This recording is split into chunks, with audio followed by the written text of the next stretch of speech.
estamos no caminho, já fizemos muito e vamos fazer muito mais. É um projeto que eu pretendo, sim, que a gente saia vencedor nessa eleição. Vejo que existe a grande possibilidade de vitória, sim.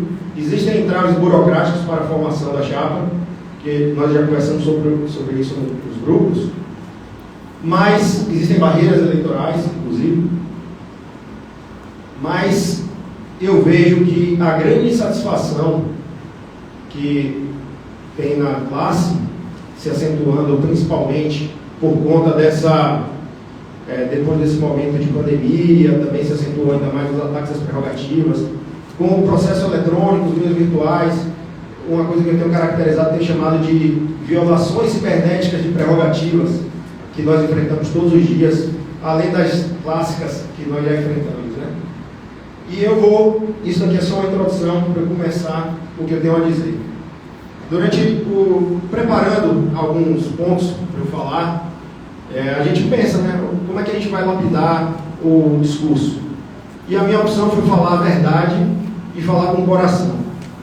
E falar com o coração, a gente está ligado à coragem, agir com o coração, né? Então, vou começar lendo aqui um pequeno texto que eu escrevi. Sob a proteção do Deus soberano, ciente de que todo poder emana do Criador e que pela sua permissão gozamos do livre-arbítrio, comprometemos-nos a praticar sobre a terra as virtudes que nos elevam e nos aperfeiçoam, assim buscando edificar uma sociedade livre, justa e fraterna, respeitando os valores e costumes da nossa sociedade. Começando a falar sobre Deus, num evento de formação da chapa, eu me lembro, esse texto que eu escrevi, na verdade, eu escrevi pensando em escrever um preâmbulo para a Constituição do porvir. Eu sonho com uma Constituição que venha ser diferente, ainda melhor do que a que temos. E quando eu escrevi esse texto, foi com essa intenção. E vocês podem perceber um detalhe. Eu falo do livre-arbítrio e com a sua permissão. Com a sua permissão, gozamos do livre-arbítrio. Isso tem uma função para esse momento. E depois eu vou fazer um gancho para puxar para a questão da OAB. Hoje, eu interpreto que desde que começou a pandemia, nós vivemos uma revolução dos direitos fundamentais. Qualquer pessoa que esteja observando um pouquinho, a gente vê isso. O constitucionalismo, ele nasce, pelo menos na visão moderna do constitucionalismo, ele nasce com o propósito de limitar o arbítrio do governante, limitar o exercício do poder e garantir os direitos fundamentais. Mas se nós olharmos o direito constitucional soviético, chinês, venezuelano, lá a Constituição, os direitos fundamentais, eles decorrem como se fosse uma concessão do Estado. O Estado, que é um ente ficto, que não existe, a não ser na folha de papel, em prédios públicos construídos e pela ação das pessoas que acreditam na existência do Estado. Então, como é que nós vamos encontrar o fundamento de constituição dos direitos fundamentais numa entidade ficta, que é objeto de amor por muitos? Mas, na verdade, quando eu escrevi isso aqui, vou voltar um pedaço da leitura, para a gente encontrar onde está o fundamento. Qualquer pessoa que observe o funcionamento das leis do universo em si, seja na astronomia, seja na biologia, vendo brotar de uma semente, vendo a cadeia alimentar como funciona, vendo a fecundação, o encontro de um espermatozoide com um óvulo, e ali, imediatamente, instantaneamente, surge um terceiro código genético e uma nova vida. Essa maravilha que a gente vê no mundo, que é o que despindo de todas as ideologias, nós encontramos isso. É isso que tem que nos orientar. A gente tem que perceber que existe uma lógica no funcionamento disso tudo, e ali a gente percebe que na natureza das coisas existe essa lógica que vai nos determinar. Nosso papel é tentar encontrar as nossas respostas a partir dessa análise. E foi por isso que eu disse que comprometemos a praticar sobre a terra as virtudes que nos elevam e nos aperfeiçoam. E é assim que nós vamos construir a sociedade que nós estamos buscando construir. Quando eu coloco a palavra Deus, assim como quase todos os preâmbulos, todas as constituições do mundo, na história, fala sempre sobre a profissão de Deus, às vezes muda uma coisa ou outra, poucas não falam disso. Existe aí a liberdade religiosa, né? Cada um pode dar a interpretação que quiser, mas há um reconhecimento em uma entidade superior na formação de alguma coisa, de que antes de existir a matéria, existia alguma coisa. E nessa coisa, a gente tem que encontrar com humildade, com resignação, respeitar isso e tentar, dali, perceber que os direitos fundamentais surgem da natureza humana. A liberdade é um direito inerente à natureza humana, e não porque o Estado diz que é. Porque se for o Estado, nós estaremos ali aceitando que uma cúpula governante vai estar dizendo o que é que você tem direito e o que é que você não tem direito. É óbvio que existem os condicionamentos sociais, né? Isso no segundo momento. Mas no primeiro momento, na origem, os nossos direitos fundamentais precisam ser interpretados como decorrentes da natureza humana.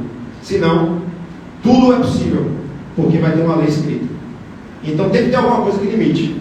E aí entra o fortalecimento da sociedade civil organizada, ou da sociedade civil de um modo geral. O fortalecimento da sociedade civil é que vai proporcionar a limitação da atuação do poder público. Não vai ser o papel da Constituição, senão ela é mera folha de papel. Então, estamos passando por essa revolução dos direitos fundamentais. Muito temos discutido sobre direito à saúde, direito à vida. E a vida sem a liberdade, o que seria? Seria uma mera sobrevivência. Sem a liberdade, a vida perde o sentido. Então, apesar da vida ser o primeiro direito que surge, a liberdade tem um valor ainda primordial. Porque o sentido da vida precisa ser, a gente só constrói uma vida satisfatória se a gente gozar da liberdade.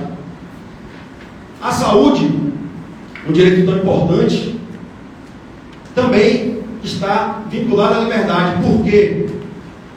Porque um indivíduo saudável, ele precisa, o que é que ele tem? Com a saúde, ele vai gozar de autonomia e independência. E isso não é nada mais nada menos do que liberdade. A saúde serve à liberdade.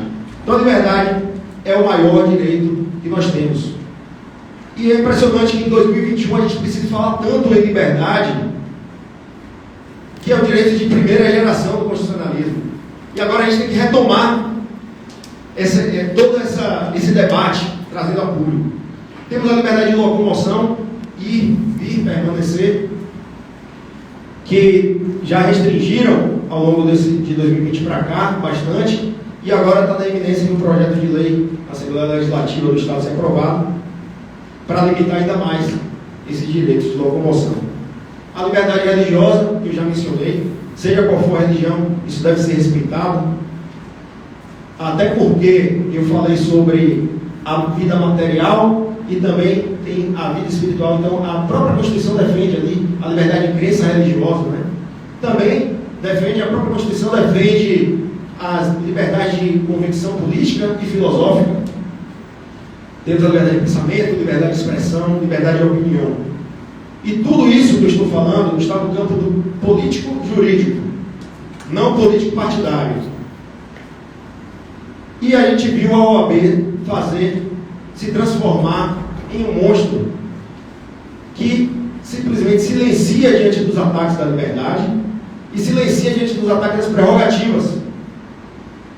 E é importante lembrar que a OAB não é partido político. A OAB também não é parlamento.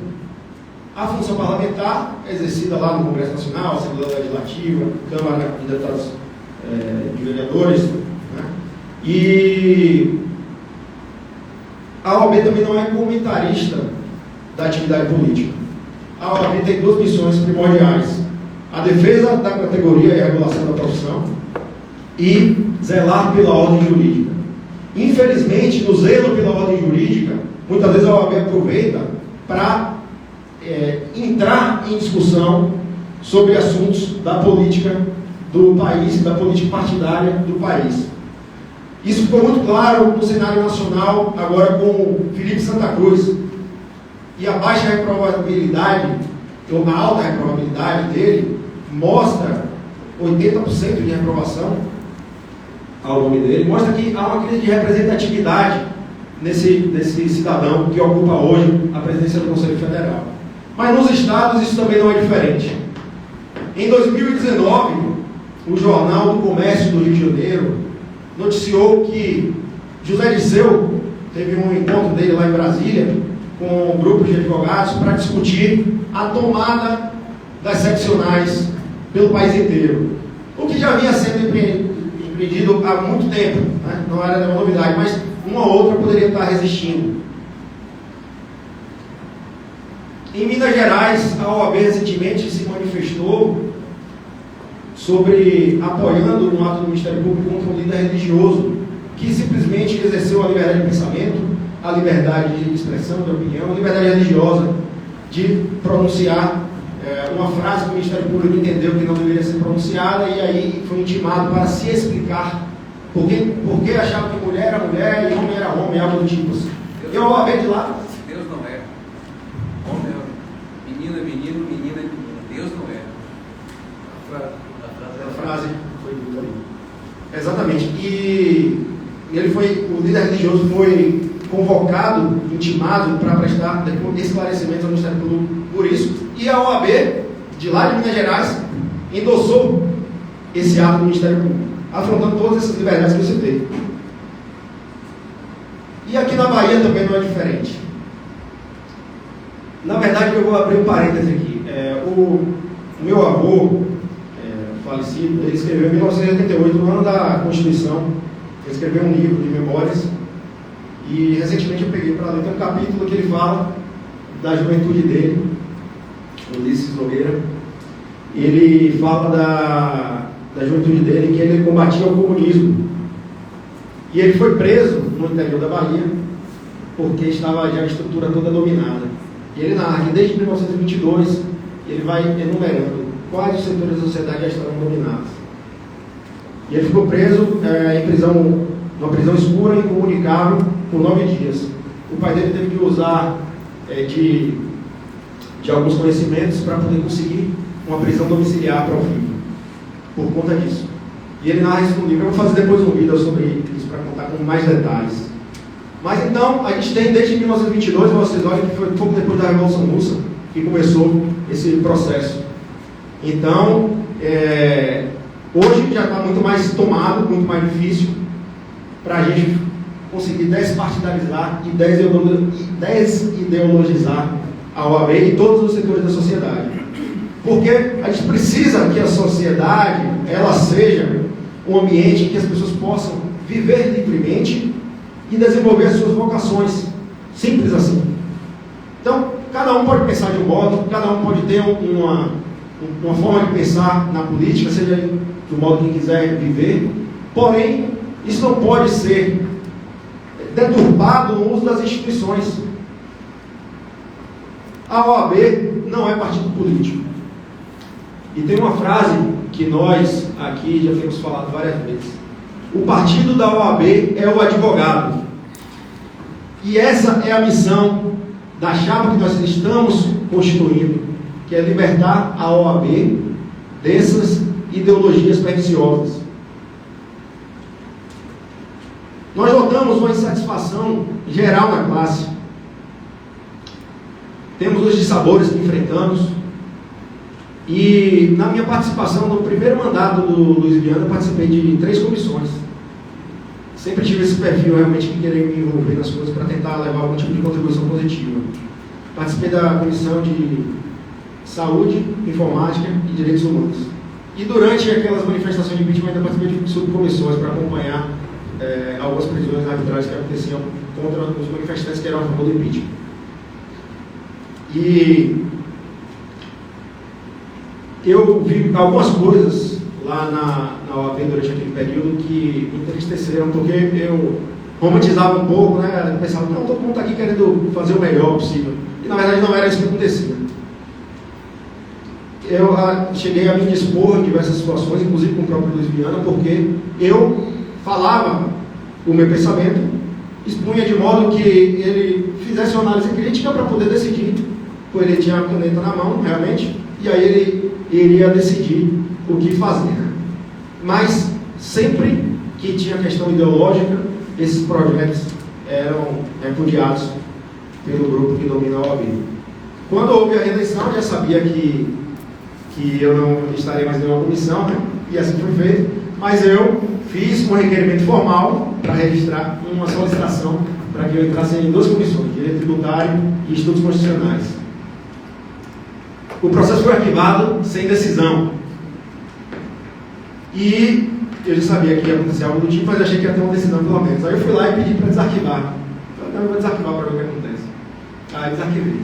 Novamente, o processo foi arquivado sem decisão, pronto. Eu tenho um protocolo, tenho tudo registrado para poder hoje estar aqui falando disso. E posso falar de outros protocolos que eu fiz também lá. Poderia ficar falando aqui em outras oportunidades, quem sabe. Mas o problema é que esse ato, essa condução, era completamente antidemocrática no momento em que ela cerceava a participação de qualquer pessoa que pensasse ser diferente. Então, como é que eu poderia apoiar um grupo que faz esse tipo de coisa? Acolhe somente, faz um discurso de inclusão social, mas exclui aquele que não participa. E eu sou homem hétero, algumas pessoas dizem que sou branco, mas eu me vejo como pardo, né? Mas, nesse caso aí, estava sendo excluído dali, né? Mas não mudei a minha forma de pensar e prefiro continuar com as minhas convicções falando aqui. E assim, nós notamos um engajamento natural, tem várias pessoas aqui que um amigo que indicou, que falou, e a gente está tendo um crescimento orgânico, tendo o engajamento das pessoas, uma participação espontânea, sem apelos ideológicos. Já o grupo que aí está tem feito o apelo ideológico, tanto que tem as 2 chapas, a Ana Patrícia e Daniela Borges, ainda fazem toda hora o uso da palavra mulher, né? Tanto que é a participação da mulher advogada, não é a participação da advogada, é da mulher advogada. Porque precisa usar a palavra mulher para impactar e cooptar as pessoas pela emoção. Porque na política, isso é uma coisa que o pessoal usa. Tenta tocar na emoção para fazer você agir.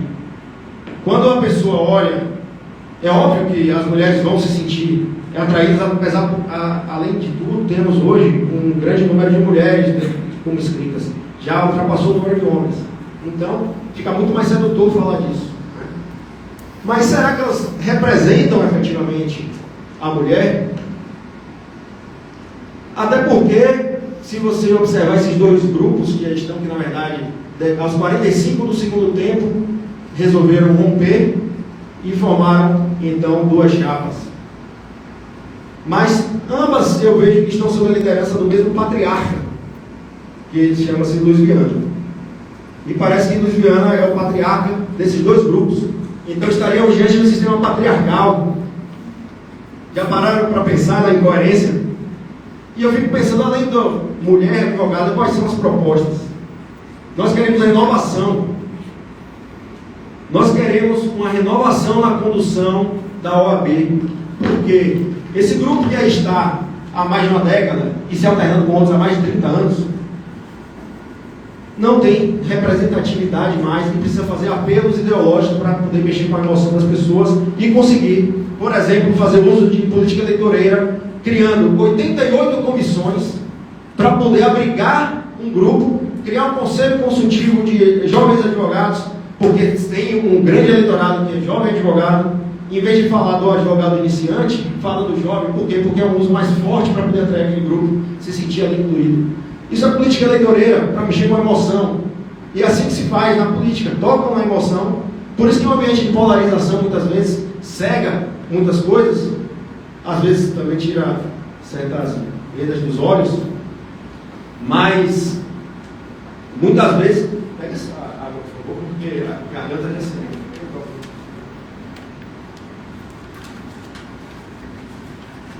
Eu posso ultrapassar o tempo um pouquinho hoje, mas daqui a pouco eu vou terminar. O presidente pode.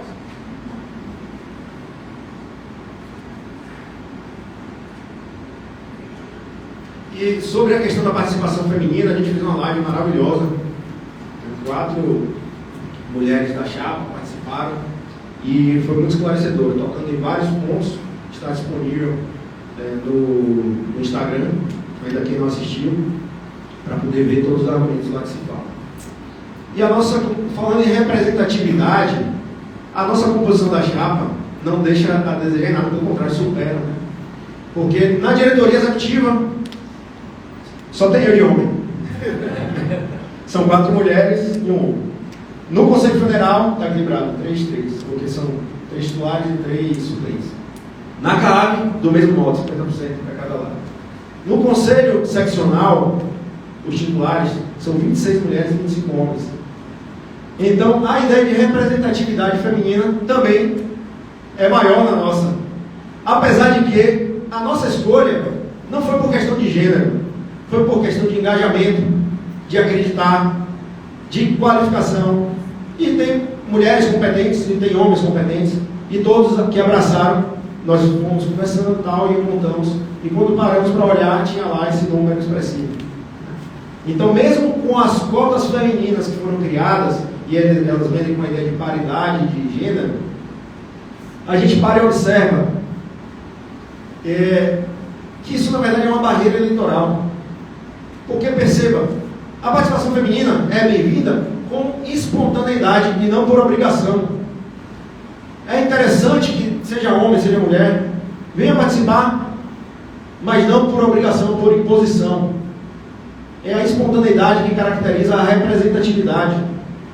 Então, quando você fala que 50% precisa ser mulher, você está dizendo que o grupo que detém o poder e o dinheiro vão conseguir estar nos holofotes e vão atrair mais, porque as pessoas são atraídas como insetos, às vezes, que são para a luz, são as pessoas que estão atrás de poder e dinheiro.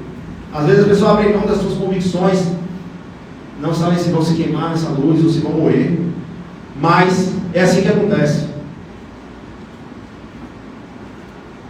Além disso, tem mais uma incoerência nessa representatividade, nessa paridade de gênero, que é o seguinte: de acordo com a própria ideologia de gênero, são 32 gêneros. Então, estão contemplados nessa paridade de gênero apenas o masculino e o feminino. Mas dizem que tem mais 30, então, olha a incoerência do próprio discurso, eles não foram contemplados. No Canadá tem 58 já. No Canadá tem 58.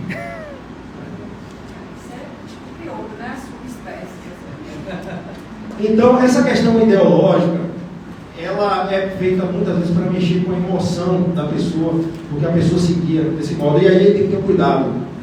Quem estiver acompanhando, seja qual for a ideologia que você comunga, observe para você saber separar e não ser induzido pela sua emoção, porque senão você vai ser papel de massa de manobra. E aqui, se olharmos pela história, o movimento operário foi utilizado assim por muito tempo. Tinha o trabalhismo, o sindicalismo, que mexia na emoção do trabalhador e conseguia levar eles para as manifestações. Com o desenvolvimento do capitalismo globalizado, etc., trouxe um certo conforto e um poder aquisitivo maior, as pessoas começaram a se desligar um pouco do sindicalismo. O sindicalismo enfraqueceu. Agora, vivemos o período que está chamando de quarta revolução industrial, a indústria 4.0. E isso diminuiu a necessidade da mão de obra na indústria. O sindicalismo se enfraqueceu ainda mais. Qual seria então a ferramenta para coordenar as pessoas, para agirem como a chamada inteligentícia queria? São as políticas identitárias. Então, todo mundo que se sente acolhido por uma política identitária, ok. Mas perceba isso e tome cuidado para não estar a serviço de uma cúpula que não vai te representar assim que tomar o poder. O próprio Karl Marx falava disso. Ele falava: comunistas se associem a todos os grupos, depois de tomar o poder, você descarta. Isso está lá expresso, né? Em outras palavras. Mas falando em representatividade, qual então seria o critério para a gente ver se aquele grupo nos representa ou não? Eu tenho aquela expressão, follow the money. Olhem o financiamento de campanha. quem está realmente engrossando ali as fileiras, quem está investindo, porque quando você bota o dinheiro no lugar, você está investindo. E aí entra em questão os grandes escritórios. Se a gente fala em explorador, explorado, opressor, oprimido, talvez seja uma boa hora de a gente trazer esse tema agora. Os grandes escritórios são aqueles que exploram os advogados associados, advogados empregados, e que geram concorrência desleal com os advogados autônomos e pequenos escritórios.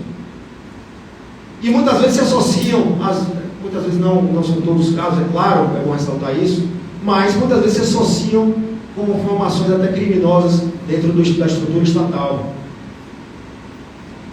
Operações da Polícia Federal não deixam negar, né? Que estão em curso agora, inclusive com grandes nomes de advogados aqui na Bahia, e muitas vezes associados com a estrutura hoje do sistema OAB também. E falando em concorrência desleal, nós esperemos o quê? O grande escritório, que bom que eles conseguiram crescer a esse ponto, isso é bom. Nós não queremos criminalizar esse tipo de sucesso, pelo contrário, nós queremos que mais escritórios tenham sucesso. Mas aí entra a questão da livre concorrência. Da livre concorrência aplicada à advocacia, que não é atividade mercantil, mas a gente pode trazer esses conceitos, porque o que eu vejo é uma configuração de concorrência desleal usada na estrutura da OAB. A crise de representatividade é patente. E a OAB, ela começa a se ocupar desses interesses oligárquicos. Talvez os grandes escritórios às vezes formem até um oligopólio na direção da OAB. E a estimativa é que, se eles usaram 3, 4 milhões nos anos anteriores para cargos não remunerados, talvez agora chegue a 5 milhões, é uma estimativa que eu tenho feito. Então, a quem eles vão servir? Será que é a mulher advogada? Será que é o advogado autônomo? Será que é o advogado do pequeno escritório? O advogado de barriga no balcão? E nós vemos também o uso ideológico, que nós já falamos, mas nós não vemos a preocupação com as prerrogativas do advogado. Agora nós temos um problema também de acesso à justiça. Temos ferramentas hoje, né, pela tecnologia que nos proporcionou, mas o advogado no dia a dia ele sabe que esse acesso à justiça ainda está bastante complicado e se agravou com o fechamento das portas do judiciário. Falamos em sociedade aberta dos intérpretes da Constituição, mas encontramos fóruns fechados, inclusive para a profissão da advocacia, que é uma função essencial à justiça. Contrariando a Lei Federal 8.906, que assegura ao advogado o direito de ingressar em qualquer repartição pública, se lá dentro tiver um servidor público. E de repente, as portas estão fechadas. E o presidente Fabrício, eu lembro que no início da pandemia ele fez uma live com o Carlos Ratz, que é presidente do Instituto dos Advogados. E eles falavam muito em solidariedade como se fosse um dever constitucional de solidariedade. Esse dever de solidariedade, que seria um dever implícito, que não está escrito expressamente, seria, segundo o que eu pude entender daquela live confusa, seria então o suficiente, um dever implícito de solidariedade capaz de escantear direitos fundamentais explícitos. Era basicamente isso que o presidente da OAB estava defendendo, em vez de defender as prerrogativas do advogado. Isso se reflete na inadimplência hoje na OAB, a crise de representatividade e também a dificuldade financeira. Eu não tenho o número exato, mas é em torno de 50% a 70% de inadimplência na Bahia. Imagine só a dificuldade dos advogados para poderem pagar uma anuidade, que é a anuidade mais cara de todos os conselhos profissionais do Brasil. Existe uma lei federal que regulamenta os parâmetros para atualização do valor da anuidade dos conselhos profissionais, e somente a OAB não se submete a essa lei. Por isso que uma das propostas que a gente colocou era justamente a redução do valor da anuidade. Aí as pessoas falam, isso não é uma proposta eleitoreira? Não. Primeiro, se a gente começar aplicando essa lei federal, já está de bom tamanho. Porque todos os outros conselhos profissionais fazem, porque a gente não pode fazer. Só aí a gente conseguiria uma redução. Segundo, a gente pega contratos, faz uma revisão, vê se tem algum tipo de superfaturamento, vê o que é despesa excessiva que pode ser cortada, reduz despesa, depois de reduzir a despesa, reduz ainda mais o valor da unidade. A função da OAB não é arrecadar rios de dinheiro, a função da OAB é defender as prerrogativas do advogado. No Brasil, a OAB arrecada aproximadamente R$1 bilhão por ano. Talvez essa galinha dos ovos de ouro encha os olhos de alguns. Mas aqueles que querem defender a profissão e a idoneidade e a dignidade, tanto da profissão como da instituição, precisa de renovação. Nós temos 41 propostas escritas e disponíveis. Eu trouxe até impresso aqui. Tem 41 propostas. São muitas. Eu não vou ler aqui. Mas ela está disponível e qualquer pessoa pode me procurar também nas redes sociais e falar diretamente comigo, que eu terei o prazer em disponibilizar, ouvir também sugestões, porque essa construção está sendo do grupo. Diversas pessoas sugeriram. Então, meus amigos, nós precisamos de renovação e renovação com integridade. E assim nós vamos libertar a OAB. Obrigado.